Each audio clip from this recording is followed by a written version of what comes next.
ምን ያህል ጊዜሽን ሉዝ አድርገሻል? ምን ቲክቶክ ካልከፈትሽ እኮ የሚደብረው ማህበረሰብ የነበረ ፖፕ ላይ እንዴት ተስፋ ቆርጣለሁ ይላል። ስልክ ከያዝን ስማርት ስልክ ከያዝን ስንት ዓመት ሞላ? አንድ ይህን ነገር ያ ነገር ግን ሌላ ቦታ የሰዎችን ላይፍ አንዴ እንስቃለን፣ አንዴ እናዝናለን፣ አንዴ ጆኒ እንደዚህ ሆነ፣ አንዴ እንደዚህ ምናምን እያለን የራሳችን ህይወት ግን ሌላ ቦታ ነው። ስንት ዓመት ቲክቶክ ላይ ስክሮ አድርገናል። ሁለተኛው ነገር ደግሞ የምትሰሩት ስራ ላይ 5 ዓመት ብትሰሩ ሚሊዮነር ትሆናላችሁ ወይ? የምትሰሩት ስራ አመት አይደለም ያልኳችሁ። እንዲያውም ጥናቶች እንደሚያመላክቱት ኖርማሊ የሆነ ሰው ሚሊዮነር ሊሆን የሚችለው ኖርማሊ ከ10 ምናምን ዓመት በደንብ አሪፍ ስራ የሚሰራ ከሆነ ከ10 ምናምን ዓመት በኋላ ነው የተጣራ ትርፍ ሊያገኝ የሚችለው። ከ10 ምናምን ዓመታት በኋላ ነው።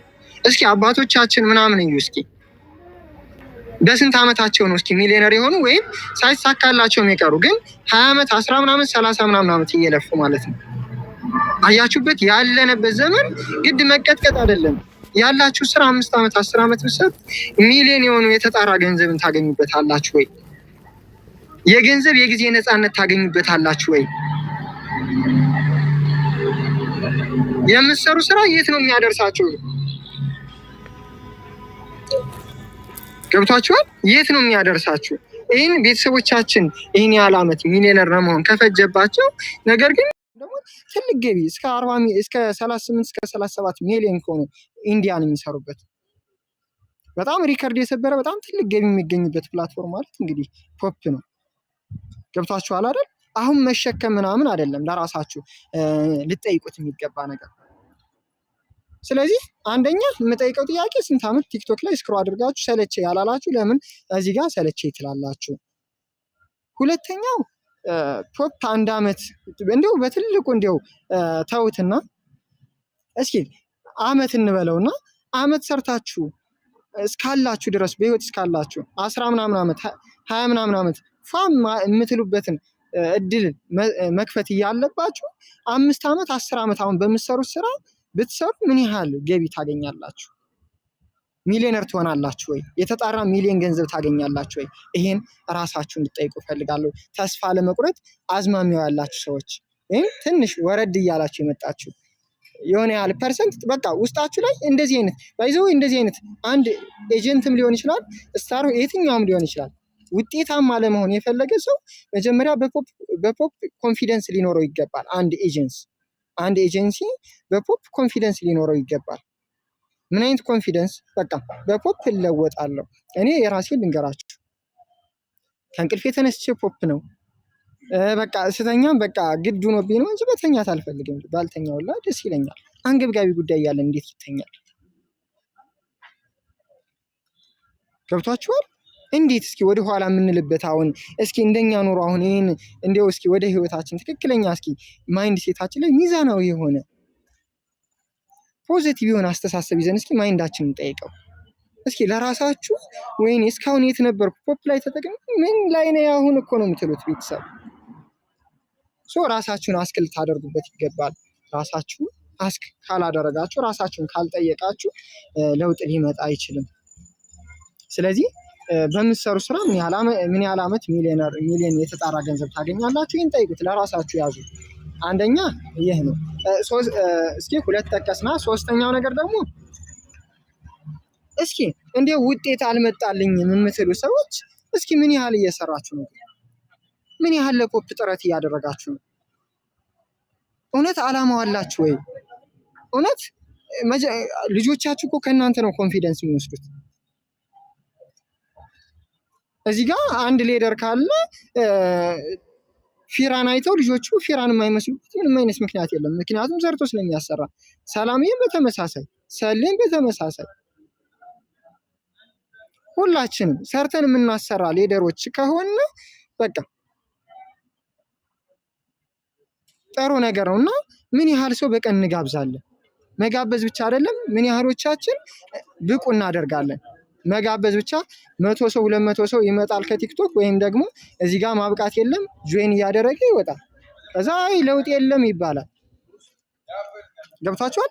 በቀን ቢያንስ በእቅድ ምን ያህል ውስጥ እንዲሁ በትንሹ 5 ሰው እየጋበዛችሁ እንዲሁ 6 ወር እስኪ 5 ሰው እየጋበዛችሁ በደንብ እያበቃችሁ እንዲሁ እስኪ 6 ወር 7 ወር እስኪ ስሩበት።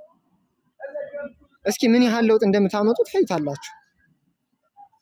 ይህን ያህል ጥረት እያደረገ ደግሞ ለውጥ አይመጣም የሚለኝ ሰው ካለ እስኪ እናያለን፣ ያኔ እናያለን። በቃ እስኪ ያኔ በቃ እውነትም በቃ እውነታችሁ ነው ይባላል። እስኪ በቀን 5 ሰው ለራሳችሁ እቅድ ይዛችሁ ተንቀሳቀሱ። በቀን 5 በቀን 10 ወር አንድ ሆስት ሳትመዘግቡ ተቀምጣችሁ ለውጥ አልመጣም ብትሉ እንዴትስ ለውጥ ይመጣል? እርዳታ ድርጅት እኮ አይደለም። ስለዚህ አንድ ይሄኛው ልጠይቃችሁ የሚገባው ጥያቄ ነው። እንዲሁም ደግሞ ምን ያህል ቤታችሁ ላይ ትገኛላችሁ? ምን ያህሎቻችሁ ፓርቲ ትገኛላችሁ? ምን ያህሎቻችሁ የስልጠና ፕሮግራም አላችሁ? ምን ያህሎቻችሁ የማብቃትን ስራ ትሰራላችሁ? ምን ያህሎቻችሁ የስብሰባ ሰዓት አላችሁ? ምን ያህሎቻችሁ የተለያዩ የክትትል ስርዓት አላችሁ? ምን ያህሎቻችሁ የፕሬዘንት ምናምን ሰዓት አላችሁ? ይህን ነገር ራሳችሁን ጠይቁ። እናንተ ፖፕ እኮ የራሱ የሆነ ሩል እኮ አለው። ህገ መንግስት በሉት እኮ ፖፕ ላይ እኮ ህገ መንግስት ነው ያለው። አንድ ሰው መጥቶ እዚህ ጋር ጆይን ማድረግ ወይም የሆነ ነገር ስላለ ለውጥ አልመጣም ግን አልሰማውም። ፖፕ አይሰማውም፣ እኔም አልሰማውም። ምክንያቱም ሩል አለ። ሰው ኢንቫይት ካደረግ ኢንቫይት አስደርገ ካሰራ በዚህ አስብልሃለሁ። ኤጀንስም ከሆንክ ለምን 500 ጊፍት አያገኝም? ለምን 200 ጊፍት አያገኝም? አንዲትም ፖይንት ትሆን በቃ በሐቀኝነት እናንተ ጋር ይገባል። ሲስተም ነው። ህገ መንግስት እኮ ነው ያለ ነው። ህገ መንግስት ውስጥ እኮ ነው ያለ ነው። ለውጥ አልመጣም ብሎ እንትን ማለት በራሱ ምንድነው? ህገ መንግስት መጣስ በሉት በቃ ህገ መንግስት መጣስ። ስለዚህ እንዴት ነው ብለን ራሳችንን ማሰብ እንዲሁም ደግሞ እውቀት ላይ ብዙዎቻችን አሁን ለውጥ አልመጣም ወይም ደግሞ ኮንፊደንስ የማይኖረን እስከ መጨረሻው የማይቀጥለው ሰው ራሱን በእውቀት ስላላነጸ ነው። እመኑ፣ ራሱን በእውቀት የሚያንስ ሰው ራሱን በእውቀት የተለያዩ ኢቨንቶች ሳይንቅ ታናሽ ነው ታላቅ ነው ሳይል የሚማር ሰው እንደዚህ አይነት ምክንያት አያቀርብም። እንደዚህ አይነት ምክንያት ይዛችሁ እንዴትስ ለውጥ ይመጣል? እኔ ልንገራችሁ፣ ፖፕ ላይ በስር ያሉት ሙሉ ቢጠፉ ፖፕን ብቻዬን እሰራዋለሁ። ብቻዬን እንደ አንድ ብዬ ቲም መገንባት ይጀምራለሁ። በቃ ይህን ያህል ኮንፊደንስ ነው ያለኝ። እናንተስ ምን ያህል ኮንፊደንስ አላችሁ? አመት ወር 2 ዓመት ቢፈጅ በፖፕ ምን ያህል ኮንፊደንስ ነው ያላችሁ? ምን ያህሎቻችሁ እስከ መጨረሻው ትቀጥሉበታላችሁ? ምን ያህል ለምሳሌ ኔትወርክ ማርኬቲንግ ነው። 1000 ሰው መዝግባችሁ ከ1000 10 ሰው ሊሆን ይችላል የሚሰራ ሰው የምታገኙት። ገብታችሁ ከመቶ ምናልባት 2 ሰው ሊሆን ይችላል። 2ቱን ሰው በገንዘብ አስቡት። እዚህ ጋር ለምሳሌ ለጀማሪ ኤጀንቶች ገንዘብ አይደለም የእናንተ ውጤታማ የሚያደርግ ሰዋችሁ ገንዘባችሁ ነው። አንድ ሰው ሱፐር እስከሚገባ ለእናንተ ቢያንስ ቀላል ነገር አይደለም ጥሎላችሁ የሚሄደው። ቢያንስ በትንሹ 400-500 ሺህ ብር ጥሎላችሁ ይሄዳል። አንድ ሰውን በ500 ሺህ ብር አስቡት። 3 ሰው በስራችሁ አለ ማለት እንዴ ከ1 ሚሊዮን በላይ ያገኛችሁ ማለት እኮ ነው። 3 ሰው ጠንካራ እናንተን የሚመስል የእናንተ ኮንፊደንስ አይነት የያዘ ሰው ካለ እኮ ውጤታማ እኮ ናችሁ። ለምን 20 ሰው 30 ሰው ትላላችሁ? ያ ነገር ደግሞ በሂደት በቃ በየቀኑ ጋብዙ። ዛሬ የተጋበዙት 5 ሰዎች ባይሰሩ ነገ ከነገ ወዲያ የሚጋበዙት ይሰራሉ። ነገ ከነገ ወዲያ የሚጋበዙት ባይሰሩ አንዱ ይሰራል። በቃ አያችሁት?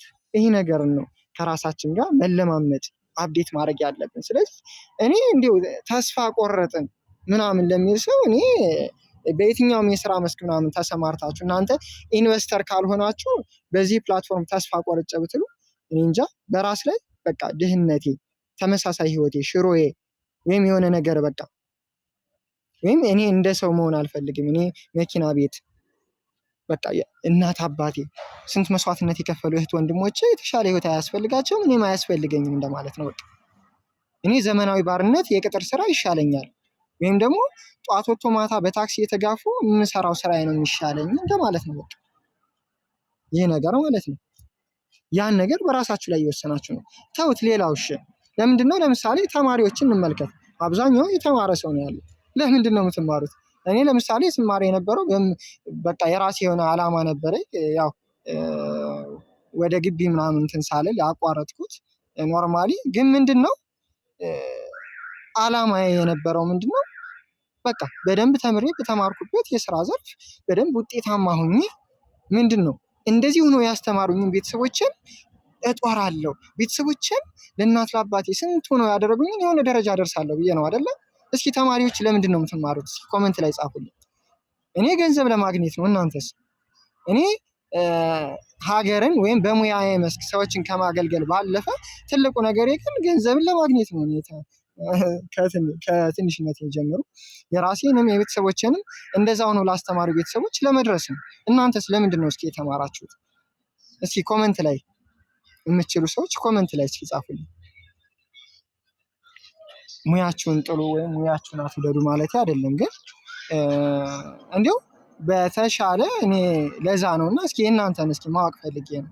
እስኪ ኮመንት ላይ ብጽፉልኝ ደስ ይለኛል። ኦኬ በእርግጠኝነት 90% የሚሆነው ሀሳብ ልክ ትምህርትን የሚቀጥለው አብዛኛውን እኔ በኮንፊደንስ መናገር የምችለው ትምህርትን የሚቀጥለው ዝቅተኛ የኑሮ ደረጃ ያለ ሰው ነው። በአብዛኛው ደረጃ በጣም ብዙ የሀብታም ልጆች አይታችሁ ከሆነ 10-11 ላይ ነው የሚያቆሙት። ነገር ግን እናት አባቴን መጦር እፈልጋለሁ፣ ለእናት አባቴ ትልቅ ነገር ማድረግ እፈልጋለሁ የሚል ሰው ግን 17-18 ዓመት አስቡት። 17-18 ዓመት ይታገሳል። ለምን? ቤተሰቦቹን የሆነ ነገር ለመድረስ ስለሚያስብ ነው። ለቤተሰቦቹ መድረስ ስለሚፈልግ ነው እንጂ የተሻለ ነገር ቢያገኝ በጣም ብዙ ልጆች እኔ አውቃለሁ በ10 በ11 ወይም በ8 ምናምን የሆነ መቁጠር ምናምን ከቻሉ የራሳቸውን ቢዝነስ ነው የሚያስጀምሯቸው። በቃ በጣም የቦስ ልጆች ምናምን ከሆኑ አስቡት። ነገር ግን ይሄ ዝቅተኛ ማህበረሰብ ሶሪ ቃሉ ግን እንዳይደብራችሁ፣ ያ ማለት ዝቅተኛ የኑሮ ደረጃ ላይ ያለ ሰው ነው በጣም ብዙ ጊዜ ትምህርትን እስከ መጨረሻው የሚታገለው።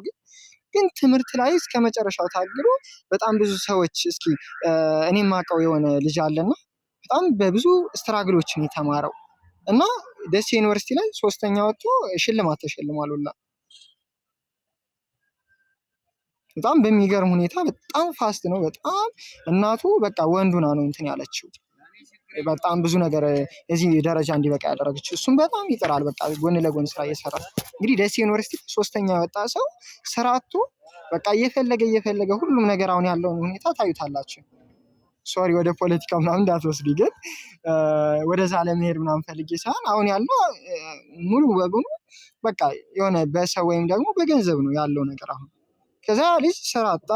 ኖርማሊ አሁን ብታዩት በቃ ያ ፋስት ያ እውቀት በቃ ያ የሚገርም ከአንደበቱ የሚወጣ ንግግር ያ ነገር ጠፍቶ አሁን ላይ ምን ቦታ ላይ ነው ያለው? ሱስ ቦታ፣ ጫት ቤት ነው የምታገኙት።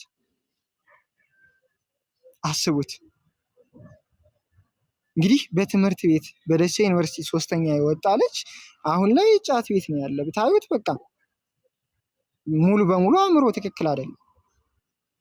በቃ ቴንሽን ሆነ፣ ራሱ ስራ ይፈልጋል ሁሉ ነገር በቃ በገንዘብ በስራ ምናምን ልክ ኖርማሊ የሆነ ነገር ሆኖ እንኳን ልክ የሆነ ነገር ኖርማሊ ምን ልበላችሁ ዝም ብሎ ዝቅተኛ ውጤት ያመጣው የሆነ ነገር ካለ በቃ የሆነ ሰው ወይም የሆነ ነገር ካለ የሆነ ነገር ሊቀጠር ይችላል።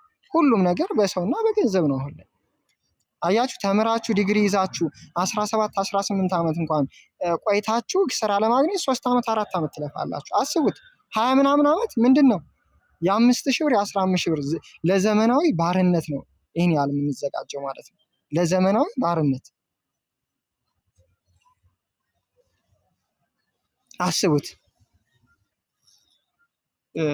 እኔ እንጃ ስናስበው እኮ 20 ምናምን ዓመት ወደ 20 ዓመት የሚጠጋ እድሜያችንን ፈጅተን የተማር አንድ የሆነ ዓላማ ስላለን ነው። እሱም ቤተሰቦቻችን የሆነ ደረጃ የሆነ ስቴፕ ላይ ለማድረስ የተሻለ ላይፍ የተሻለ ኑሮ ለመኖር አይደለ?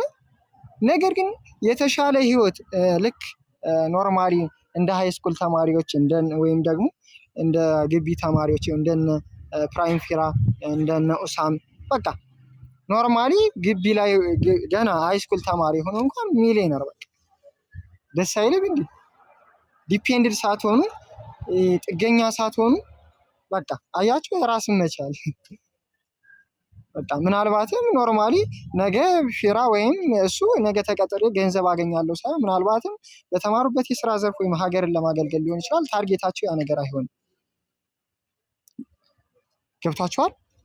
የሌሎቻችን ታርጌት ግን ያ ነው። የአብዛኛውን ታርጌት ግን ያ ነው ሊሆን የሚችለው። ስለዚህ ይህን ያህል 20 ዓመት የሚጠጋ ተምረን የሆነ ሰክሰስ ለመድረስ የሆነ ገንዘብ ለማግኘት ይህን ያህል ዓመት ተምረን ፖፕ ላይ ዓመት ታግሳችሁ ስሩ። ለምንድን ነው አይነት ለምንድን ነው የከበደን? ለምንድን ነው ተስፋ ቆረጡ ያስፈልጋል? እስኪ ለምንድን ነው እስኪ ራሳችንን ጠይቅ።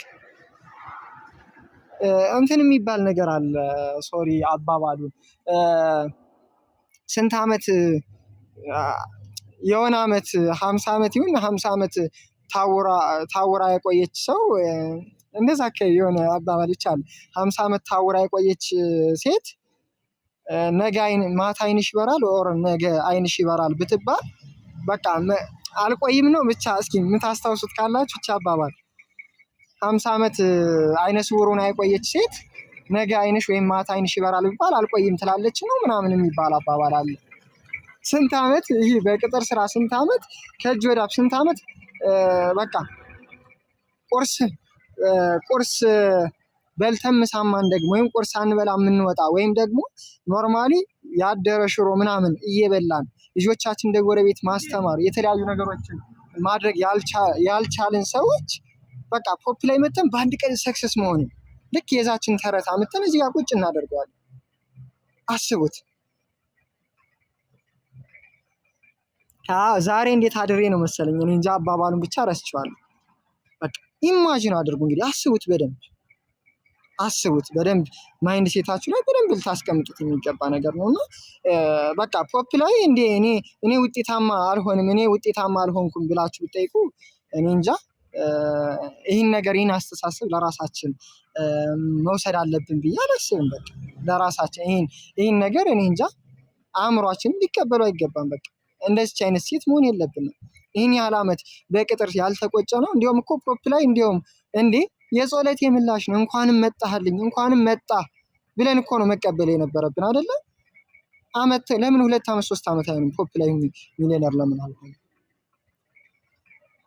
አያችሁት? የጊዜ ነፃነቴን አግኝቼ ማንም ውጣና ግባ ሳይለኝ ማንም እንትን ሳይለኝ እኔ በቅጥር ስራ ላይ ያለው በደንብ እንትን እየሰራን በደንብ እኮ ነው በቃ ሳንቀመጥ በጣም ብዙ የሚገርም የሆነ በጣም አዲስ አበባ አሉ ከሚባሉ ቺክን ቤቶች አንድ ነው። እና በቃ ስራ ነፍ ነው የሚበዛው። ነፍ 16 ሰዓት ምናምን ቁመን ነው የምንሰራው።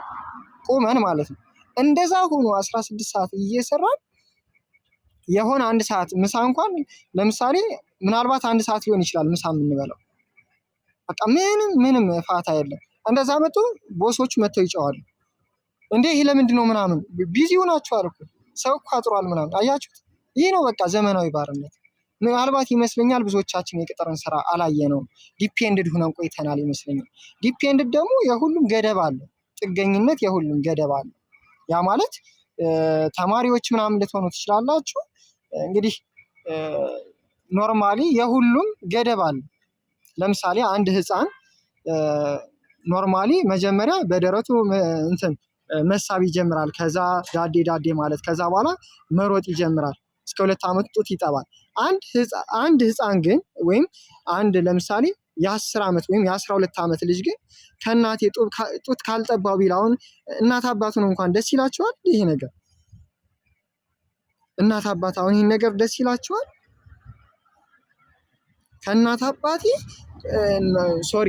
ከእናቴ ጡት ካልጠባው ቢል የ12 ዓመት ልጅ እንዴት አሁን እነሱ እሺ ይሉታል? አይሉትም። ምክንያቱም በቃ የሁሉም ነገር ገደብ አለው። የጥገኝነት ገደብ አለው። እናንተም የሆነ ስማርት ስልክ ተገዝቶላችሁ አሁን ዲፔንድድ ከሆናችሁ ራሳችሁን ጠይቁ። ስማርት እነሱ በተን ስልክ ይዘው ለእናንተ ስማርት ስልክ ገዝተው በስማርት ስልካችሁ ለእነሱ ማስደሰት ካልቻላችሁ ራሳችሁን ጠይቁ። በስማርት ስልክ ቻቲንግ ላይ የምታሳልፉ ከሆነ እኔ ልንገራችሁ፣ ጓደኞች አሉ ለምሳሌ ስሩ ምናምን ብላቸው ጓደኞች ምናምን አሉ ነው ኖርማሊ አረ ስሩ፣ አረ ፖፕ ላይ ተው ምናምን አንተ ዝም ብለህ አውራ፣ ዝም ብለህ አንተ አይደክምህ አንተ ምናምን ይላሉ። እነሱን ግን ብታዩዋቸው በየቀኑ ለዳታ የሚያወጡት እኔን ዝም ብለው የሆነ ይተቻሉ ምናምን፣ እነሱ ግን በየቀኑ ለዳታ የሚያወጡት በጣም የሚገርም ነው። በቃ ኢንስታግራም ላይ ምናምን ቻቲንግ ላይ ነፍ ነው የምታገኙት። በቃ ገብቷችኋል? እንዲሁም ደግሞ ስለ ጽናት አንድ ነገር ልንገራችሁ። እኔ ጋር አብራ የምትሰራ ኖርማሊ እንዳልኳችሁ እዛ ስራ ቦታ ላይ እሷ ካሸሪ የነበረች ልጅ ነበረች እና ኖርማሊ አብረን እየሰራን ነበር ምናምን በቃ ከዛ በኋላ እኔ ነገሮች ብዙም እየሰራሁ አልነበረም በሰዓቱ። እሷ መጣ እኔ ገና ሌብል 7 እያለሁ እሷ 18 ምናምን ገባች። በጣም በሚገርም ስፒድ እየሄደች ወደ ቢ ተጠግታ እኔ ገና ዲ ላይ ምንም 500 ሺህ እንኳን አልገባውም ምናምን ነበርኩና ከዛ በኋላ በደንብ እየሄደች ወይኔ እንደሷ በሆንኩ እኔ እንኳን እንደ ሞዴል የምመኛት ሴት ነበረች። በሆነ አጋጣሚ በቃ ክራውድድ ሆና ዝም ብላ ተስፋ የማያስቆርጥ ምክንያት ይዛ ተወችው። ከዛ በኋላ እሷ ስትተወው በእርግጥ ደህና ልጆችን አፍርታለች። አሁን ላይ ግን ያለችው የ5 ሺህ ብር የ10 ሺህ ብር ደሞዝ ተከፋያለች። ገብታችኋል? እኔ ግን አሁን እሷ ሰርታ ቢሆን ከሚባለው በላይ ትልቅ ለውጥ ታመጣ ነበር። በጣም ፓወር ያላት ልጅ ነበረች። አሁን እኔ ግን አልሐምዱሊላህ እንግዲህ ትልቁ ነገር እንዳልኳችሁ እንግዲህ ኔትወርክ ማርኬቲንግ እንደመሆኑ በጽናት ኮንሲስታንሲ ከስራ ጋር በደንብ ከሆነ ውጤታማ 5 ወርም 6 ወርም ያው እንደ ፍጥነታችሁ እንደ ስራችሁ ነው። እንዳልኳችሁ ህገ መንግስት ላይ ነው ያለን። ህገ መንግስት የአንድ ግዛት ህገ መንግስት ላይ ነው ያለን። ያ ማለት ሩል አለው። በቃ የኛ ስራ ነው የሚጠበቅብን። ያለማቋረጥ መጋበዝ፣ ያለማቋረጥ ማብቃት። ነገ ውጤታማ ይሁኑ ዛሬ የሚጋበዙ ነገ ላይ ሰሩ ይችላል። ነገ የሚሰሩት ግን ምናልባት አንድ ሰው ሱፐር ሊያስገባችሁ ይችላል። ግን አሁን የዛች ልጆች አሁን ቢ ላይ ምናምን የደረሱ ልጆች አሉ። ቢ ወደ ኤ ምናምን የተጠጉ ልጆች አሉ። ለምሳሌ የኔ ኖርማሊ እንኳን ሰያ ታውቁታላችሁ። ሰያ ፋሚሊ ኖርማሊ ሰያ ቲክቶክ ምናምን ታውቁታላችሁ። እሱ አሁን ለምሳሌ የገባው በልጁ ነው። ልጁ ምንድን ነው ያለችው? ኖርማሊ ኤ ላይ ምናምን ደርሳ አይ እኔ በቃ የቅጥር ስራ ይሻለኛል ብላ ካምፓኒ ገባች። ከዛ የእሷ ልጅ መታ ምንድን ነው ያለች ማለት የእሷ ልጅ መታ ሱፐር አስገባችሁ አይደለም። የእሷን ኤጀንት የሰያን ልጅች አይ ምናምን ያለችውን ቀርቶ ሰያንም ሱፐር ያስገባችሁ እሷ ናት። አያችሁት? በስራችሁ በእናንተ ስራ አይደለም በልጆቻችሁ ምን አይነት ቲም እንደሚወጣ ታውቁም። በቃ ኔትወርክ ማርኬቲንግ ላይ ሳትንቁ ይህ ነው ሳትሉ በደንብ አሰሩ። ከሆነ ጊዜ በኋላ ከ3 ወር ከ4 ወር ምናምን በኋላ ቀጥታ ሱፐር የሚያስገባ ልጅ ሊመጣ ይችላል። አይሰራም አይንቀሳቀስም ያላችሁት ልጆች ሚውት